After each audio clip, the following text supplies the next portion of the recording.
اہل حدیث ہے ہم، یہ عزم ہے ہمارا۔ جس ٹاپک پر میں آپ کے سامنے خطبہ جمعہ پیش کرنے جا رہا ہوں، عنوان ہے اہل حدیث کے 10 کارنامے۔ اس ٹاپک کو لینے کا مطلب یہ نہیں ہے کہ ہم تعصب پھیلائیں۔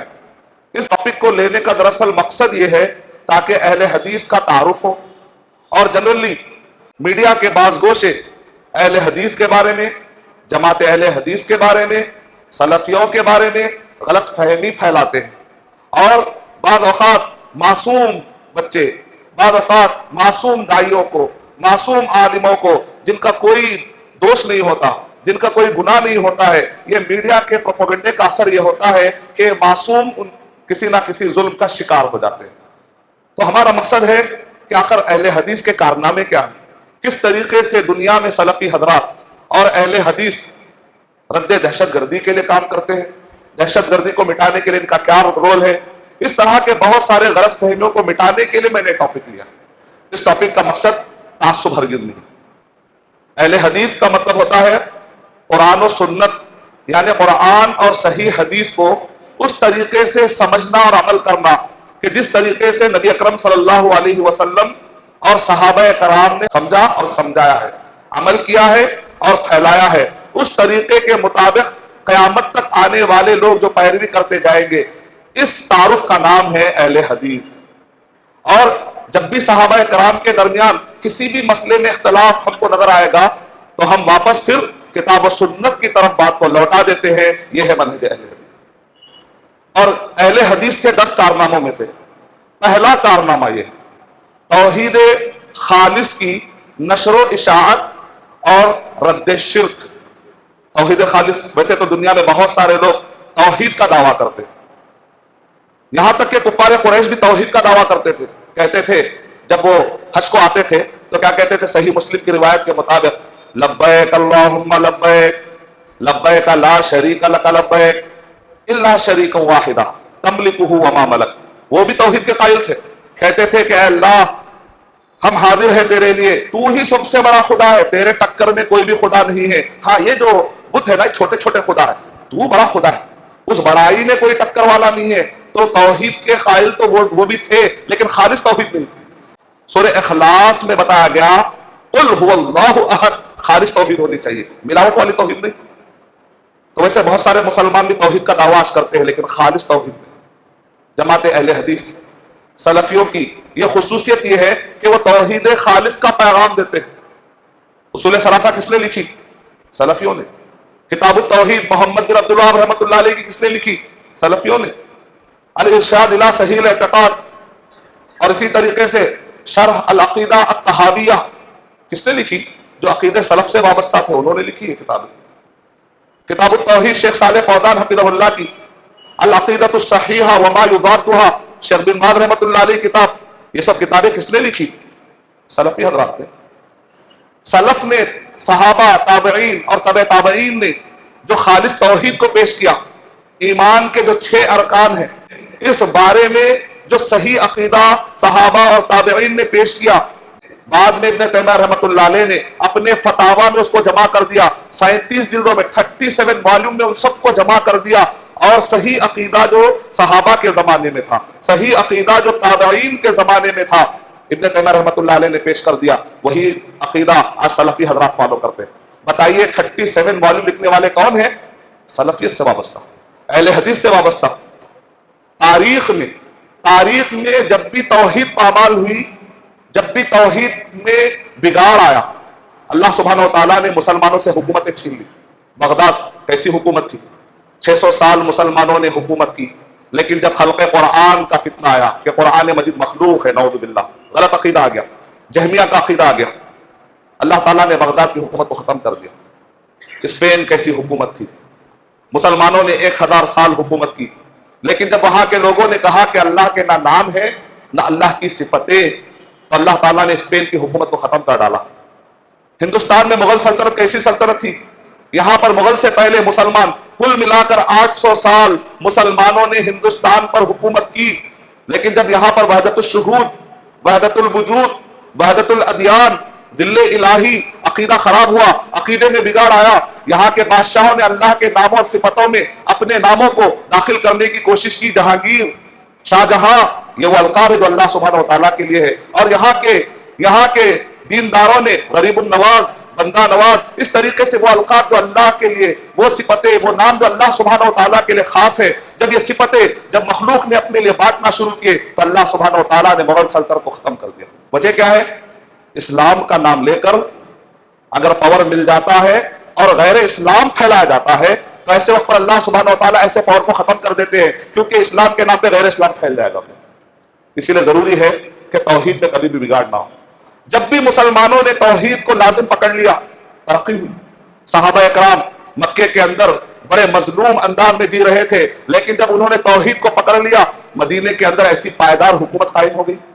محمد بن عبد الوہاب رحمۃ اللہ علیہ نے 1707 کے بعد عرب میں محمد بن عبد الوہاب رحمۃ اللہ علیہ کی شخصیت ابھرتی ہے۔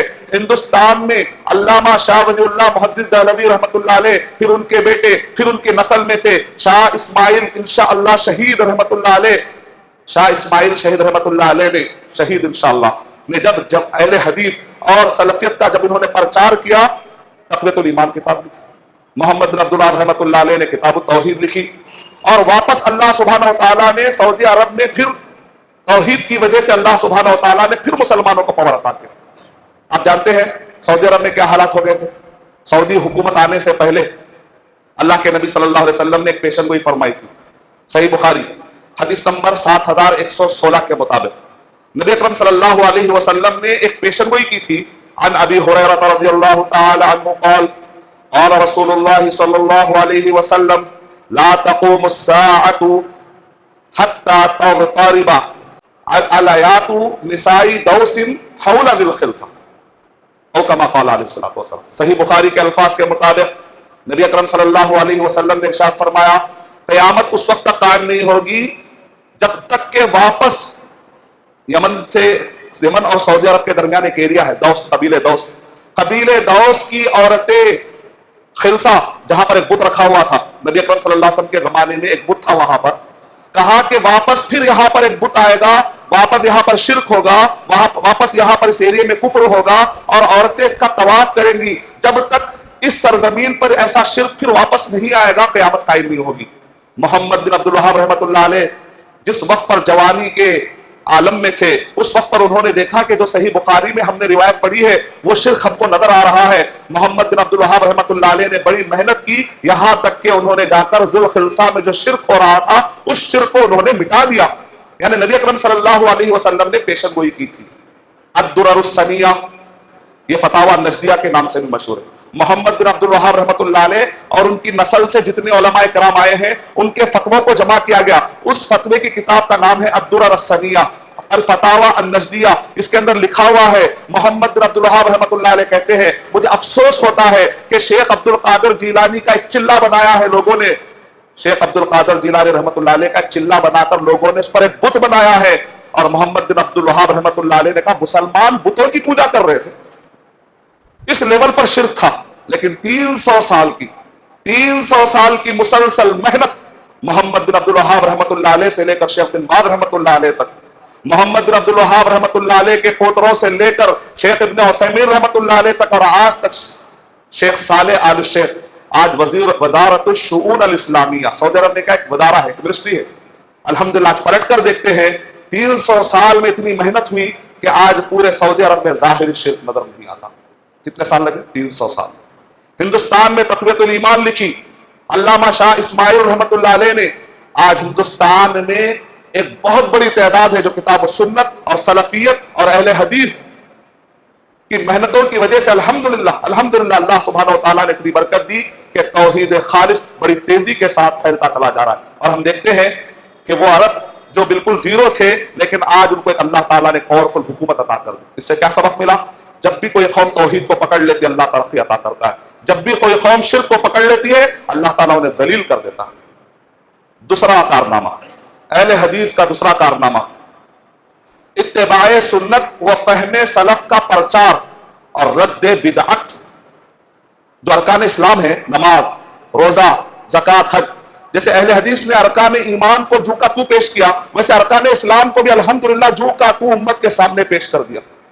کسی قسم کی بدعت نہیں، نماز میں نہیں، روزے میں نہیں، زکات میں نہیں، حج میں نہیں، عمرے میں نہیں، کسی بھی قسم کی بدعت پر کمپرومائز نہیں کرتے. یہ کارنامہ ہے، یہ خوبی ہے. آپ محمدیات کا سیٹ پڑھ لیجئے، بات سمجھ میں آ جائے. محمد جوناگڑھی رحمۃ اللہ علیہ کا سیٹ پڑھ لیجئے. آپ شیخ البانی رحمۃ اللہ علیہ کی ہر کتاب پڑھ جائیے، ہر کتاب کے ختم ہونے سے پہلے شیخ البانی رحمۃ اللہ علیہ بتا دیتے ہیں یہ نماز ہے، نماز کے اتنے ضعیف، اس میں اتنے ضعیف روایتیں، اس میں اتنے بدعتیں، اس سے بچیے. یہ حج کا طریقہ ہے، یہ عمرے کا طریقہ ہے، یہ صحیح طریقہ ہے، اس میں یہ بدعتیں ہیں، اس سے بچیے. کتنی بڑی خدمت ہے.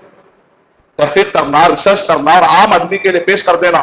اعلام السنہ المنشورہ حافظ الحکمی کی کتاب پڑھ لیجیے آپ. معارج القبول حافظ الحکمی کی کتاب پڑھ لیجیے آپ. بدعتوں پہ رد کرنے کے لیے ہمیشہ چستی اور پھرتی کا مقابلہ کرتے. کیوں؟ کیونکہ بدعت پہلی منزل ہے الحاق کے لیے، بدعت پہلی منزل ہے گمراہی کی. بدعت جب آ جاتی ہے تو ہر قسم کی گمراہیاں امت میں آ جاتی ہے. اللہ پاک فرمائے. اہل حدیث کا تیسرا کارنامہ دعوت اسلامی کا فروغ اور رد الحاد و دہریت. ہندوستان میں مجھے کئی دعوت سینٹر جانے کا موقع ملا. الحمدللہ میں نے دیکھا کہ اکثر 99% جن سے میں ملا ہوں اہل حدیث سے وابستہ ہے، سلفیت سے وابستہ ہے. اور جب سے دعوت سینٹر آئے ہیں، اب غور کریے، ہندوستان میں فسادات کا سلسلہ کم ہو گیا ہے. کیونکہ اسلام کے بارے میں جو غلط فہمیاں تھی، یہ دعوت سینٹرز کے ذریعے سے جماعت اہل حدیث کا اصلاحی کارنامہ، دعوتی کارنامہ ہے. یہ دعوت اور اصلاح کے جتنے کانفرنس ہوئے ہیں، جتنے پروگرام ہوئے ہیں، اور دعوت اور اصلاح کے جتنے بڑے بڑے بیانات ہوئے ہیں، اس کا ایک فائدہ کیا ہوا؟ اسلام کے بارے میں لوگوں کو جو غلط فہمیاں تھی وہ دور ہوئی. نتیجے میں فسادات کا ایک بہت بڑا جو سلسلہ پہلے تھا آج آپ کو نظر نہیں آ رہا ہے. اس کے پیچھے الحمدللہ جماعت اہل حدیث نے اسلام کا جو صحیح تعارف پیش کیا ہے، اس کا ایک بہت بڑا اس کے اندر رول ہے، جس کی وجہ سے ہم دیکھتے ہیں کہ دعوت اسلامی کا فروغ. شیخ بن باز رحمۃ اللہ علیہ کے بارے میں آتا ہے کہ افریقہ کے اندر مدینہ یونیورسٹی میں جب ہم پڑھتے تھے تو افریقہ کے جو طلبہ آ کر پڑھتے تھے وہ کہتے تھے کہ میں نے کلمہ پڑھا، آج میں آپ کے ساتھ پڑھ رہا ہوں، میں نے فلاں وقت پر کلمہ پڑھا. میں آج اتنے لوگ کلمہ پڑھ کر افریقہ سے آ رہے ہیں. بھائی آپ نے کلمہ کہاں پڑھا؟ تو کہتے ہیں شیخ بن باز رحمۃ اللہ علیہ نے ان کے ذاتی جیب سے، حکومت کے نہیں، حکومت کے خرچے پر نہیں، ان کا جو ذاتی خرچہ تھا، ان کو جو سیلری آتی تھی اس میں کی آدھی سیلری افریقہ کو بھیجتے تھے. افریقہ میں کئی دعوت سینٹر ہیں جہاں پر شیخ بن باز رحمۃ اللہ علیہ کے ذاتی خرچ پر وہ دعوت سینٹر چلتے ہیں، اور لوگوں کو اسلام کیا ہے، جہالت سے باہر نکالا جاتا ہے. جب وہ کلمہ پڑھتے ہیں تو سال میں ان کو لا کر شیخ بن باز رحمۃ اللہ علیہ کے ہاتھ پر کلمہ پڑھایا جاتا ہے. پھر ان میں کے جو بچے ذہین ہوتے ہیں، پھر وہ مدینہ یونیورسٹی پڑھتے ہیں، پھر مدینہ یونیورسٹی سے پڑھنے کے بعد پھر واپس جا کر وہ علم کا کام کرتے ہیں، علم پھیلاتے ہیں، جہالت کو ختم کرتے ہیں. دیکھا آپ نے کتنا بڑا کام ہو رہا ہے الحمدللہ. لیکن لوگ یہ سمجھتے ہیں سلفی حضرات کیا کر رہے ہیں، اہل حدیث کیا کر رہے ہیں. ہم جب یہ کارناموں کو جانتے ہیں اور اس کے بعد یہ سوال سنتے ہیں تو ہمیں عجیب لگتا ہے کہ لوگ تاریخ نہیں پڑھتے، کیا لوگ دنیا سے بے خبر ہیں. افسوس ہوتا ہے کہ لوگ تحقیق نہیں کرتے لیکن آروپ لگا دیتے ہیں، الزام لگا دیتے ہیں. اللہ حفاظت فرمائے. اور چوتھا کارنامہ اہل حدیث کا، چوتھا کارنامہ یہ ہے کہ قیام امن و رد دہشت گردی. میڈیا کے بعض گوشوں نے سلفیوں کے بارے میں، اہل حدیث کے بارے میں، اہل حدیث مدرسوں کے بارے میں غلط بیانی سے کام لیا. کہتے ہیں یہ وہابیت کو فالو کرتے ہیں، اور یہ جو وہابی ہے نا یہ ایکسٹریمسٹ ہوتے ہیں. محمد بن عبد الوہاب رحمۃ اللہ علیہ کو سیاست، یہ جو ڈٹی پالیٹکس ہے، یہ جو گندی سیاست ہے، اس سے کیا لینا دینا. شیخ محترم نے تو توحید کو پھیلایا ہے، شیخ محترم نے تو اسلام کا صحیح تعارف دیا ہے، اور محمد بن عبد الوہاب رحمۃ اللہ علیہ نے علم کو پھیلایا ہے، صحیح اسلام کو پھیلایا ہے. صحیح اسلام کو پھیلانے کا فائدہ یہ ہوتا ہے کہ اس کے اندر تشدد نہیں ہوتا ہے، اس کے اندر ایک اعتدال ہوتا ہے.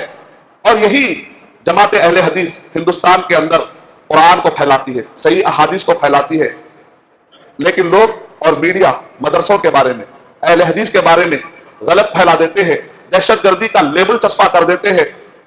جبکہ جماعت اہل حدیث نے امن کے بارے میں کتنا بڑا کام کیا آپ جانتے ہیں. مثال کے طور پر ابھی جو لیٹسٹ فتنہ چل رہا ہے داعش، آئسس کے بارے میں، آج کل فتوا دے رہے ہیں کچھ جماعتیں، آج کے ڈپارٹمنٹس، آج کی حکومتیں، آج کا میڈیا آج آئسس کے بارے میں اوٹ رہا، بھڑک رہا ہے. جبکہ آج سے 2 سال پہلے جب آئسس شروعات ہوئی تھی اسی وقت پر ہی سعودی عرب کے علماء اکرام نے فتوا دے دیا تھا. تو لوگوں نے کیا کہا، یہ سعودی عرب کے علماء اکرام کو کیا پڑی ہے کہ وہ خامہ کے داعش کے خلاف کہہ رہے ہیں.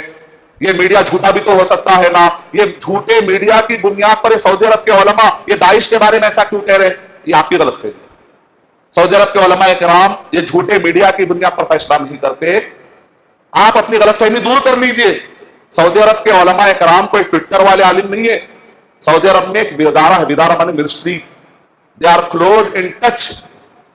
وہاں کے جو مباحث ہیں, وہاں کے جو ڈپارٹمنٹس ہوتے ہیں, وہاں کے جو انویسٹیگیشن کرنے والے ہوتے ہیں, وہاں کے علماء کو پورا رائٹس ہے کہ وہ انویسٹیگیشن کرنے والے ڈپارٹمنٹس کو اگر کہیں کہ ہم کو رپورٹ دو تو وہ لوگ انویسٹیگیشن کر کے رپورٹ دینا ان پر ضروری ہے, کیونکہ وہاں پر شیخ سدیس, شیخ صالح آل شیخ, یہ منسٹری لیول کے لوگ ہوتے ہیں. یہ کوئی عام ایسے ہی عالم نہیں ہے کہ جو فیس بک پر کچھ لکھ دیتے ہیں. جب یہ کہتے ہیں تو بڑی ذمہ داری سے کہتے ہیں. جب یہ کہتے ہیں تو کوئی تحقیق کر کے کہتے ہیں. جب یہ کہتے ہیں تو پورے ڈپارٹمنٹ سے ریسرچ کر کے کہتے ہیں. جب یہ کہتے ہیں تو حکومت کی نمائندگی کرتے ہیں. یہ ان کا اپنا میڈیا ہے, ان کے اپنے سورس آف انفارمیشن ہوتے ہیں. اور یہ مسئلہ آئیسس کا ہندوستان کا نہیں ہے, یہ بغداد یعنی عرب کا مسئلہ ہے. تو وہاں کے لوگ ان کے بارے میں زیادہ بہتر جانتے ہیں. تو ظاہر بات ہے اگر وہ علماء کرام نے کنڈم کیا ہے اور یہاں کے اہل حدیث نے ان کو فالو کرتے کنڈم کیا ہے, تو کچھ لوگ غلط فہمی میں نہ آئے کہ ہم جھوٹے میڈیا کی بنیاد پر داعش کے خلاف کہتے ہیں. نہیں, علماء کرام کا اپنا ایک میڈیا ہوتا ہے جس کو کہتے ہیں فتوا میڈیا. ہم فتوا کی بنیاد پر کہتے ہیں. اور یہ سعودی عرب کے جو فتوے نکلتے ہیں بڑے انویسٹیگیشن کے بعد نکلتے ہیں. آپ اپنی غلط فہمی کو دور کر لیجیے. اور شیخ عبد المحسن العباد کیا کہتے ہیں جانتے ہیں داعش کے بارے میں؟ کہتے ہیں مجہول مانے نہ ان کی پروجینی معلوم ہے, نہ ان کا نسب معلوم ہے, یہاں تک کہ ان کا ریلیجن تک معلوم نہیں. اللہ اکبر. اور یہ کہہ رہے, ان کے بارے میں میڈیا کہہ رہا ہے نہیں یہ تو سلفی ہے, یہ جو داعش اور ایسی ہے نا سلفی ہے. اچھا اگر وہ سلفی ہے تو سلفیوں کے امام کو تک معلوم نہیں, ایسا کیسا ہو سکتا ہے؟ وہ لوگ کہہ رہے ہیں کہ خلافت کا دعویٰ کر رہے ہیں, وہ خلافت کا دعویٰ کر رہے ہیں, اور سلفیوں کے سعودی عرب کے عالموں کو تک پتہ نہیں ہے. ایک چھوٹا دعویٰ سینٹر کھلتا ہے حیدرآباد میں تو عالموں کو پتہ چل جاتا ہے. چھوٹا دعویٰ سینٹر, کہیں چھوٹا دعویٰ سینٹر کھلتا ہے تو آپ جا کر کہتے ہیں بھائی آپ کے پاس عالم کون ہے, آپ ہی فتوے دے رہے ہیں کیا؟ نہیں بھائی میرے پاس فلاں عالم ہے. یہ آپ ہی عالم ہے, یہ آپ ہی فتوا دے رہے ہیں, آپ فتوا دے رہے ہیں. تو دعویٰ سینٹر والے کہتے ہیں نہیں ہمارے پاس ایک مدنی عالم ہے. ایک چھوٹے دعویٰ سینٹر کے لیے ایک عالم کی بات ہم پوچھتے ہیں, تو ایک داعش اگر کہتی ہے کہ ہم نے خلافت قائم کی تو کیا ہم عالموں کو نہیں پوچھیں گے تو تمہارے عالم کون ہے؟ شیخ عبد المحسن العباد سلفیوں کے امام, وہ کہہ رہے ہیں کہ ہم کو پتہ تک نہیں کون ہے. شیخ صالح آل شیخ کہہ رہے ہیں ہم کو پتہ نہیں کہ یہ لوگ کون ہیں. شیخ سدیس کہہ رہے ہیں کہ ہم کو پتہ نہیں کہ یہ لوگ کون ہیں. یہ لوگ تشبیہ, اور یہ لوگ کہہ رہے ہیں میڈیا کے لوگ کہ ان کا تعلق سلفیت سے, لہذا سلفی بچوں کو پریشان کیا جائے, نعوذ باللہ. تو اہل حدیث کا چوتھا بڑا کارنامہ یہ ہے رد دہشت گردی. بعد میں دنیا کے لوگ اٹھتے ہیں, لیکن سب سے پہلے کانفرنس قائم کر دی داعش کے خلاف, آئیسس کے خلاف, بہت پہلے سعودی عرب کے علماء کرام. اور ان کے اتباع میں ہندوستان کے سلفی علماء کرام نے بہت پہلے مجلوں میں لکھ دیا, بہت پہلے میگزین میں لکھ دیا. ہمیشہ چوکنا ہوتی ہے قوم, ہمیشہ وقت سے پہلے آگاہ کر دیتی ہے, لیکن لوگ جلد بازی میں آ کر ان کے بارے میں کہتے ہیں ارے دیکھو مسلمانوں کے خلاف کہہ رہے. فتنوں کے بارے میں آگاہ کرنا یہ نبی اکرم صلی اللہ علیہ وسلم کی سنت ہے. پانچواں بڑا کارنامہ, اہل حدیث کا پانچواں بڑا کارنامہ یہ بھی ہے, ہندوستان کی آزادی ہر سال منائی جاتی, لیکن ہر سال اہل حدیث پر ظلم ہو جاتا, اہل حدیث کو نظر انداز کر دیا جاتا. اے حکومت ہند, آپ سے ہماری گزارش, میڈیا کے بعض گوشوں کی بنیاد پر اہل حدیث کے بارے میں آپ فیصلہ نہ کریں. آپ انٹلیکچوئل انداز میں ریسرچ کریں اور وہ رپورٹس پڑھیں جو ڈبلیو ہنٹر نے 10 سال پورے ہندوستان کا دورہ کرنے کے بعد ڈبلیو ہنٹر نے جو رپورٹ پیش کی تھی برطانیہ عظمیٰ کو, کہا 190 سال لگے ہندوستان کی آزادی کے لیے. کتنے لگے؟ 190 سال. لوگ اکثر 1947 کے 3 شخصیتیں یاد رہ جاتی ہیں. 1947 پر جب آزادی ملی تو اس وقت پر جو نان مسلم مشہور آتے ہیں ہم کو وہ یاد رہ جاتے ہیں, لیکن یہ آزادی ملنے سے پہلے چھوٹا پروگرام ہوتا ہے تو اس کو 1 مہینہ لگ جاتا ہے. تو آزادی ملنے کے لیے کتنا سال لگا ہوگا؟ 190 سال. وہ 190 سال 1707 کے بعد علامہ شاہ ولی اللہ محدث دہلوی رحمۃ اللہ علیہ, علامہ شاہ ولی اللہ محدث دہلوی رحمۃ اللہ علیہ کے بعد علامہ شاہ عبد العزیز محدث دہلوی رحمۃ اللہ علیہ, پھر ان کے بعد شاہ اسماعیل محدث دہلوی رحمۃ اللہ علیہ. مسلسل ان کی محنتیں, ان کی قربانیاں. شاہ عبد العزیز محدث دہلوی رحمۃ اللہ علیہ نے فتوا دیا انگریزوں کو ہندوستان سے بھگانا ضروری ہے, جہاد کا اعلان کیا اس وقت پر. کہا کہ ان کو بھگانا یہ تمہاری شرعی ذمہ داری ہے. اس وقت پر کوئی ہندو, کوئی کرسچن, کوئی بدھسٹ آگے نہیں آیا, مسلمانوں نے ابتدا کی. ہندوستان کے آزادی کے بارے میں مسلمانوں نے اس کے بارے میں پہل کی, اور اس فتوے کو سارے مسلمان مل کر فالو کر رہے تھے. 1857 میں میوٹینی, 1857 سے لے کر 1947 یہ 90 سال کا عرصہ، اس کے اندر آہستہ آہستہ آہستہ مسلمانوں کے بہت سارے طبقے، کوئی علی گڑھ یونیورسٹی بنانے میں بھی دی، کوئی دیوبند قائم کرنے میں بھی دی، کوئی دوسرے مدارس میں بھی دی، لیکن اہل حدیث کا ایک گروہ تھا شاہ عبد العزیز محدث دہلوی رحمۃ اللہ علیہ کے، اس فتوے کو پابندی سے فالو کرتے ہوئے کہا کہ نہیں، جب تک ہم انگریزوں کو یہاں کے معصوم عوام کو جب تک یہ انگریزوں کے ظلم سے ہم نجات نہیں دلائیں گے، ہم خاموش نہیں بیٹھیں گے۔ اہل حدیث کی محنت جاری تھی یہاں تک کہ 1947 کی صبح طلوع ہوئی۔ کون کہہ رہے ہیں؟ میں نے کہہ رہا ہوں یہ بات، ڈبلیو ہنٹر، آپ یہ باتیں بتائیے میڈیا کو۔ ہمارے بھائیوں کی ذمہ داری ہے کہ جائے اور جا کر میڈیا میں بتائے کہ بھائی ڈبلیو ہنٹر، اور یہ کہاں ملے گی آپ کو یہ بات؟ ایسا تو نہیں کہ غائب ہوگی، ہمارے ہندوستانی مسلمان کتاب ہے۔ ڈبلیو ہنٹر نے جو بھی لکھا انگلش سے اردو میں ترجمہ ہو کر یہ کتاب میں ساری باتیں، ہمارے ہندوستانی مسلمان، اس کتاب کے اندر ڈبلیو ہنٹر نے 10 سال جو پورے بنگال کا، کشمیر، پورے ہندوستان کا اس نے دورہ کیا، تو اس نے کہا سارے لوگ مسلمان ٹھنڈے ہیں، انگریزوں کے خلاف کوئی بھی کام نہیں کر رہے ہیں، لیکن ایک گروہ ہے جو ابھی بھی ٹھنڈا نظر نہیں آ رہا، وہ ہے وہابی گروہ، وہ ہے اہل حدیث کا گروہ۔ اور اہل حدیث کے جو نام اس نے ذکر کیا، علماء کرام کے، کیا کیا قربانیاں ان کی، وہ لوگ خود جاتے کہتے آج بیان ہے، آج بیان ہے، آج بیان ہے، لوگ جمع ہو جاتے، اس کے بعد وہی عالم صاحب، وہ کہہ رہا ہے وہی عالم صاحب پھر نیٹ کپڑے پہن کر خطبہ دیتے، یعنی وہی صاحب اعلان بھی کر رہے ہیں اور وہی صاحب جا کر کہہ رہے ہیں انگریزوں کے ظلم سے نجات دلانا ضروری ہے، یہاں کے عوام پریشان ہیں۔ اس طرح کے بیانات ہوا کرتے تھے۔ یہ پڑھیے، اس سے پتا چلے گا کہ اہل حدیث نے کیا کارنامے انجام دی۔ تو ہندوستان کو آزادی دلانے کے لیے اہل حدیث آخری دم تک 1947 تک، یہاں تک کہ صادق پور علماء صادق پور کے بارے میں جملہ مشہور ہے، آزادی کے لیے جنہوں نے بھی قربانی دی ان سب کی قربانی ایک پڑھنے میں، علماء صادق پور کی قربانی ایک پڑھنے میں۔ یہ اہل حدیث کا بہت بڑا کارنامہ ہے، نظر انداز نہ کیا جائے۔ حکومت ہند سے ہماری گزارش یہ ہے وہ میڈیا کے بعض گوشوں کے رپورٹوں کی بنیاد پر اہل حدیث اور سلفیوں کے بارے میں فیصلہ نہ کرے، انٹلیکچوئل انداز میں رپورٹس کا مطالعہ کرے اور جماعت کے بارے میں فیصلہ کرے، تو آپ کا فیصلہ انصاف والا ہوگا اور مظلوم بھی نشانے سے بچ جائیں گے انشاءاللہ۔ 6واں نقطہ ہے صحیح اتحاد کی دعوت و رد فرقہ بندی۔ اہل حدیث کا 6واں کارنامہ ہے صحیح اتحاد کا دعویٰ بہت کرتے ہیں، ہندوستان میں جماعتیں بھی ہیں، یہاں تک کہ دوسرے مذاہب کے لوگ بھی سب کہتے ہیں اتحاد ہونا چاہیے، لیکن اہل حدیث اتحاد کے بہانے دھوکہ نہیں کھاتے۔ اتحاد کا مطلب یہ نہیں ہے کہ کمپرومائز کر لیا جائے، عقیدے میں کمپرومائز کر لیا جائے، یہ اتحاد ہو ہی نہیں سکتا۔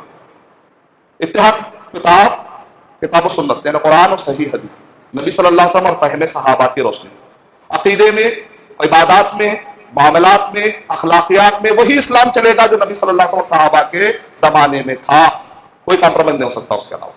ہاں آپ کہتے ہیں کہ نہیں ہم وہ عقیدہ نہیں مانتے، تو آپ سے معاہدہ ہوگا، اتحاد نہیں ہوگا۔ جیسا نبی اکرم صلی اللہ علیہ وسلم نے یہودیوں سے معاہدہ کیا، ٹریٹی کی، آپ سے معاہدہ کریں گے انسانیت کے نام پر، ملت کے نام پر، معصوموں کو بچانے کے نام پر معاہدہ ہوگا، اتحاد نہیں ہوگا۔ اتحاد ہوگا تو صرف ایک ہی بنیاد پر، وہ ہے کتاب و سنت، فہم صحابہ کی روشنی۔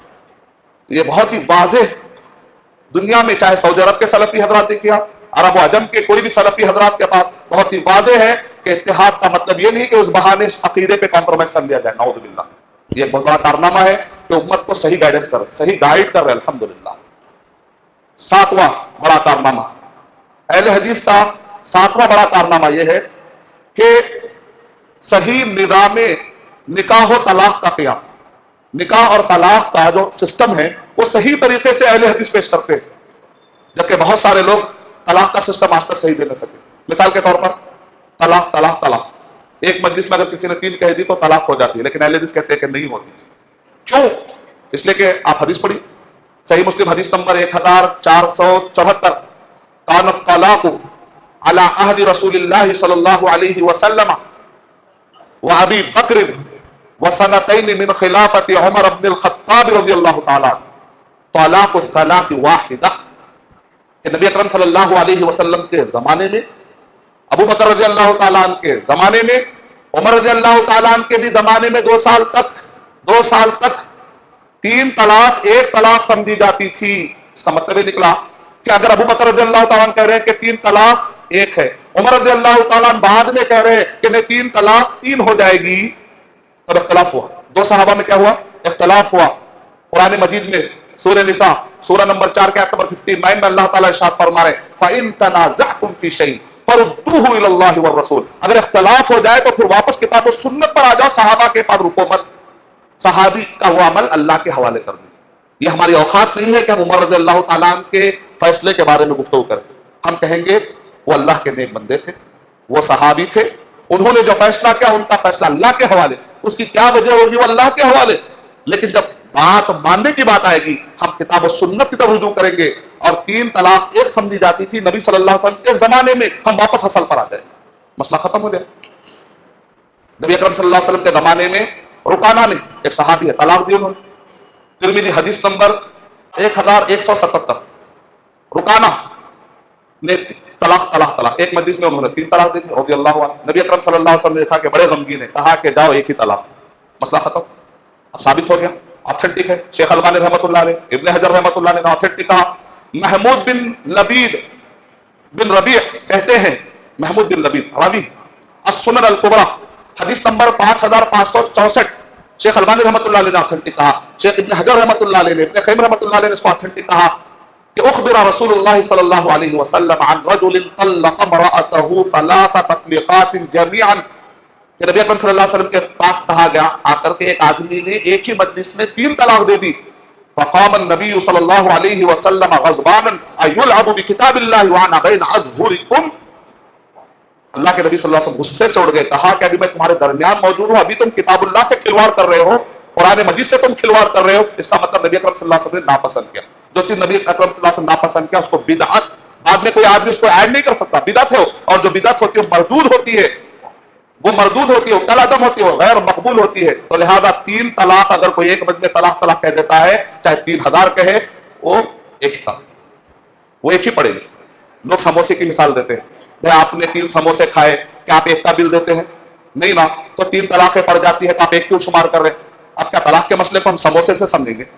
کتاب و سنت سے سمجھیں گے؟ اور غلط مثال دینے سے غلط نظر آتا ہے مسئلہ۔ صحیح مثال دیجئے، فجر میں اٹھ کر اگر آدمی ظہر پڑھ لے اور عصر پڑھ لے، ٹائم کی مثال دیجئے، آپ شے کی مثال مت دیجئے، چیز کی مثال۔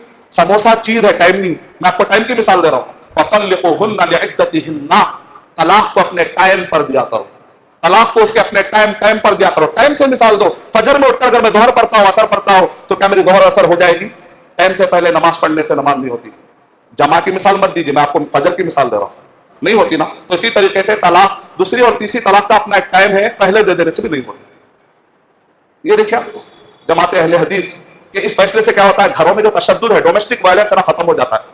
اچانک بچے روڈ پر آ جاتے ہیں، طلاق ہو جاتی ہے، آدمی غصے میں کہہ دیتا ہے، تو قرآن مجید میں جو سوچنے کا وقت تھا، لعل اللہ یحدث بعد ذلک ذکرا، قرآن مجید میں جو حکمت دی گئی تھی کہ طلاق سوچ کر دو، وہ حکمت ختم ہو جائے گی اگر ایک مجلس میں 3 طلاق کو 3 مان لیا جائے گا۔ جماعت اہل حدیث ڈٹی ہوئی رہی، صدیوں سے ڈٹی ہوئی رہی۔ آج کئی ملک، 30 سے زیادہ ملک جماعت اہل حدیث کے اس مسلک کی تائید کر رہے ہیں، 30 سے زیادہ ملک۔ یہ کارنامہ ہے نا الحمدللہ۔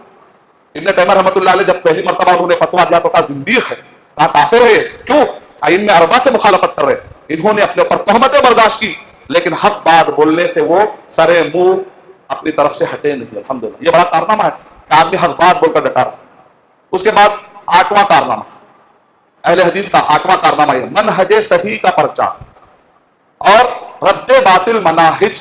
منہج صحیح منہج یعنی میتھڈالوجی، صحیح منہج کا فائدہ کیا ہوتا ہے؟ قرآن اور صحیح حدیث کو سمجھنے کے لیے صحابہ اکرام کا فہم چاہیے۔ اگر آدمی اپنے حساب سے قرآن اور حدیث کو سمجھنا شروع کرے گا تو بھٹک جائے گا۔ ہمیشہ اہل حدیث علماء اکرام نے کہا کہ قرآن اور حدیث کو صحابہ کے طریقے پر سمجھو۔ سلفی کہتے ہیں سلف کے طریقے کے مطابق سمجھو، یعنی صحابہ اکرام تابعین نے جیسے قرآن اور حدیث کو سمجھا، عربی لغت کی بنیاد پہ مت سمجھو، اپنے مسلکوں کے حساب سے مت سمجھو، اپنے اماموں اور عالموں کے حساب سے نہیں، پورے امام، پورے عالم، پورے مسلکوں کو لے جا کر پیش کرو۔ کیا نبی صلی اللہ علیہ وسلم صحابہ کے زمانے میں بھی یہ فہم تھا یا نہیں تھا؟ اس کو کہتے ہیں میتھڈالوجی۔ صحیح منہج سے اسلام کو سمجھو۔ رد باطل مناہج، ہر دور میں فرقے اٹھے، محدثین نے محنت کی اور وہ فتنوں سے بچا کر مسلمانوں کو نکالا، امت کو نکالا۔ ابن تیمیہ رحمۃ اللہ علیہ نے وہ جتنی محنتیں محدثین نے کی، امام بخاری رحمۃ اللہ علیہ نے کتاب لکھی، سارے محدثین نے کتاب لکھی، وہ ساری کتابوں کا خلاصہ فتاوی ابن تیمیہ رحمۃ اللہ علیہ نے ابن تیمیہ رحمۃ اللہ علیہ نے جمع کر دیا۔ ابن تیمیہ رحمۃ اللہ علیہ کا بڑا کارنامہ یہ ہے کہ سلف کے علم کو انہوں نے پی کر اپنی کتاب میں 37 والیوم میں انہوں نے جمع کر دیا، تاکہ آنے والے لوگوں کو ہو سکتا ہے ایک کتاب نہ بھی ملے، وہ ایک کتاب کا خلاصہ اگر یہ کتاب مل جائے۔ آج یہ فتاوی ابن تیمیہ ہندوستان کے ہر محلے اور مسجدوں میں ماشاءاللہ موجود ہے۔ تو ابن تیمیہ رحمۃ اللہ علیہ نے سابقہ دور میں جتنے فرقے اٹھے، وہ سارے فرقوں سے ہر دور میں علماء کرام نے جو بچایا، منہج صحیح منہج کو بنیاد بنا کر ابن تیمیہ رحمۃ اللہ علیہ نے جمع کر دیا۔ ابن تیمیہ رحمۃ اللہ علیہ کو لے کر بعد میں محمد بن عبد الوہاب رحمۃ اللہ علیہ، یمن میں امام شوکانی رحمۃ اللہ علیہ، ہندوستان میں شاہ نذیر حسین محدث دہلوی رحمۃ اللہ علیہ، اور آج کے دور میں شیخ بن باز رحمۃ اللہ علیہ، شیخ البانی رحمۃ اللہ علیہ، شیخ ابن عثیمین رحمۃ اللہ علیہ، ان سب نے یہ فتاوا کو پی کر آسان انداز میں پیش کر دیا۔ آج ہزاروں کی تعداد میں مدینہ یونیورسٹی سے فارغ ہونے والے علماء کرام اس صحیح منہج کو لے کر آگے بڑھ رہے ہیں، اور فرقوں کے جو فتنے ہیں اس سے بچا کر لوگوں کو فرقہ ناجیہ کی طرف لے کر جا رہے ہیں۔ بہت بڑا کارنامہ ہے الحمدللہ۔ اللہ تعالیٰ ان کارناموں کو قبول فرما لے۔ نواں کارنامہ ہے اسلامی نظام کا صحیح تعارف و رد باطل نظام، کمیونزم، کیپٹلزم، سودی نظام، ایسے بہت سارے نظام ہیں جو مسلمانوں کو تباہ کرنے کے لیے تلے ہوئے تھے۔ الحاد، دہریت، ایگنوسٹزم، ایتھزم، DORAR.net کس نے بنایا؟ سلفیوں نے بنایا۔ اس کے اندر انسائکلوپیڈیا سے فرقوں کے بارے میں انسائکلوپیڈیا، فکری فرقوں کے بارے میں انسائکلوپیڈیا، مذہبوں کے بارے میں انسائکلوپیڈیا، فقہی مسلکوں کے بارے میں انسائکلوپیڈیا، جتنا علم تاریخ میں تھا وہ پورا ایک ویب سائٹ پر، DORAR.net۔ کتنا بڑا کام! اس کے اندر سارے فرقوں کے بارے میں بتا دیا گیا۔ اور آج کے دور میں آپ جانتے ہیں محمد بن سعود العثیمی حفظ اللہ زندہ، شیخ بن باز رحمۃ اللہ علیہ کے ایک کارنامہ بتاؤں گا، اندازہ لگ جائے گا سلفی کتنا پکا کام کرتے ہیں۔ مطلب لگائی کیا کر رہے ہیں جانتے ہیں آپ؟ لوگ کہتے ہیں سود حرام ہے، سود حرام ہے، حرام ہے، لیکن اس کا کچھ آلٹرنیٹ ہندوستان میں بھی ماشاءاللہ جو بھی لوگ سود کے خلاف کام کر رہے ہیں، جب میری ان سے ملاقات ہوئی تو پتا چلا وہ سلفی، وہ اہل حدیث ہے۔ اور سعودی عرب میں محمد بن سعود العثیمی نے کیا کیا؟ الحمدللہ الراجحی، البلاد، یہ دو بہت بڑے بڑے بینکس ہیں۔ سعودی عرب کا سب سے بڑا فنڈ یہ دو بینک میں ہوتا ہے۔ یہ دو بینک سود سے پاک کیا۔ الراجحی میں پہلے سودی نظام ہوا کرتا تھا۔ محمد بن سعود العثیمی نے جا کر کہا کہ میں ایک ایڈوائزری، شریعہ ایڈوائزری قائم کرنا چاہ رہا ہوں۔ اب جو راجحی تھے، جو فاؤنڈر تھے، بڑے اللہ والے تھے، انہوں نے کہا سود سے ہم کو بچائیے، اگر آپ کے پاس علم ہے تو ہم کو بچائیے۔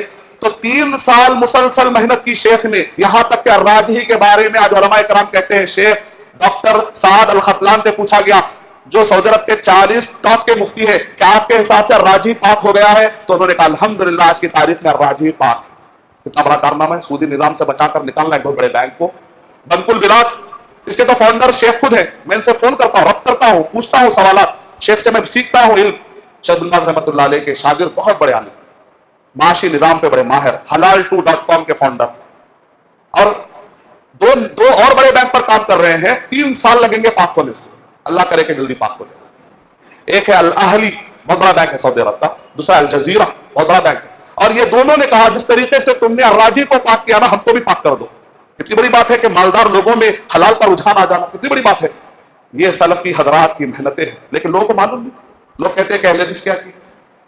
10واں بڑا کارنامہ سنا کر میں اپنی بات ختم کر دیتا ہوں۔ التعايش السلمی، ذرا گاڑا ورڈ ہے، میوچول کو ایگزسٹنس۔ مختلف مذہب کے لوگ رہتے ہیں لیکن پھر بھی امن سے رہنا، مختلف مذہب کے لوگ ہیں پھر بھی امن سے رہنا، یہ بھی آج کے دور میں سلفیوں کا بہت بڑا کارنامہ ہے۔ آپ کہیں گے وہ کیسے؟ اللہ کے نبی صلی اللہ علیہ وسلم جب مدینہ آئے تو دیکھا کہ وہاں یہودی ہیں، تو نبی اکرم صلی اللہ علیہ وسلم نے معاہدہ کیا، کہا کہ کل کے دن اگر کوئی حملہ کرے گا اگر تم پر تو ہم وہ ظالم کو دفاع کریں گے، اور ہم پر کوئی حملہ کرے گا تو تم ہمارا ساتھ دینا، یعنی ہم مل جل کر رہیں گے، یہاں پر کوئی ظلم ہونے نہیں دیں گے۔ لیکن نبی اکرم صلی اللہ علیہ وسلم کے جس پہلے حالات کیا تھے؟ جاتے آپ کسرا، قیصر والے کہتے تھے کسرا والے درمیانہ، کسرا والے کہتے تھے قیصر والے درمیانہ۔ لیکن آپ کا اگر اوپینین، ڈفرنس آف اوپینین ہونے کے باوجود بھی کہ آپ رہ سکتے یا نہیں رہ سکتے، اسلام کہتا ہے اس کے بھی رہنے کی کچھ شکلیں ہیں۔ اس سے پہلے ایسا کوئی شکلیں نہیں تھی، کہا یا تو تم ہمارے یا تو ان کے۔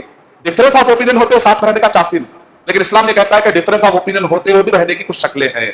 سورہ لقمان، سورہ نمبر 31، آیت نمبر 14-15، وَإِن جَاهَدَاكَ عَلَىٰ أَن تُشْرِكَ بِي مَا لَيْسَ لَكَ بِهِ عِلْمٌ فَلَا تُطِعْهُمَا، کہ اگر تمہارے ماں باپ شرک کریں اور تم کو بھی شرک کرنے کی دعوت دے تو تم شرک مت کرو۔ وَصَاحِبْهُمَا فِي الدُّنْيَا مَعْرُوفًا، تم شرک میں تو ان کا ساتھ نہیں دے سکتے, عقیدے میں تو کوئی کمپرومائز نہیں کر سکتے, لیکن دنیاوی اعتبار سے ان کے ساتھ اچھا سلوک کرو. مطلب ایک گھر کے اندر ایک شرک کرنے والا ہے, ایک شرک نہیں کرنے والا ہے, اور شرک نہیں کرنے والے کو کہہ رہے ہیں کہ تم شرک نہیں کرنا, لیکن گھر کے اندر ان کے اچھے طریقے سے اخلاق پیش کرو. ہو سکتا ہے تمہارے اخلاق کو دیکھ کر وہ سدھر جائے.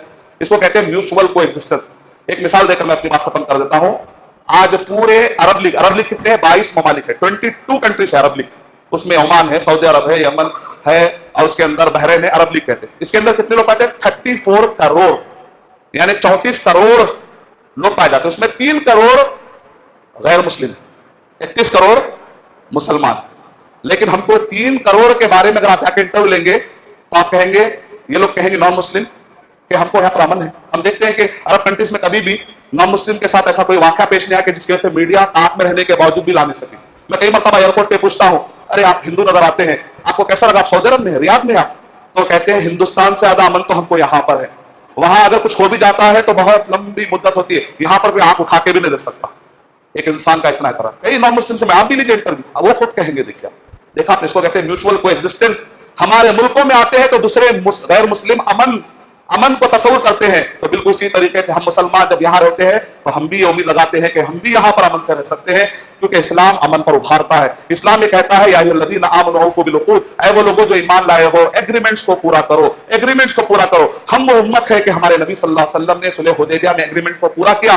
کفار قریش نے معاہدہ توڑا, نبی اکرم صلی اللہ علیہ وسلم نے معاہدہ نہیں توڑا. تو یہ چند کارنامے, کئی کارناموں میں سے چند کارنامے تھے جو اہل حدیث کے میں نے بیان کیے. میں اللہ تعالیٰ سے دعا کرتا ہوں, اور پھر یہ میں آپ سے بتاتا ہوں کہ یہ ٹاپک کا مقصد تعصب نہیں ہے, یہ ٹاپک کا مقصد ہے تعارف, غلط فہمیاں دور کرنا, تاکہ جو لوگ غلط فہمیاں پھیلا رہے ہیں اہل حدیث کے بارے میں یا سلفیت کے بارے میں, ان کی غلط فہمیوں کو دور کرنا مقصد ہے. بس اتنا ہی مقصد ہے, کوئی نفرت پھیلانا یا کسی دوسری جماعت کا نفرت پھیلانا مقصد نہیں ہے. اچھے طریقے سے کیا ہے اہل حدیث اس کو بتانا میرا مقصد تھا. میں اللہ تعالیٰ سے دعا کرتا ہوں کہ اللہ سبحانہ و تعالیٰ ہمیں حکمت کے ساتھ سلفیت کو پھیلانے والا بنائے. آمین وآخر دعوانا الحمدللہ.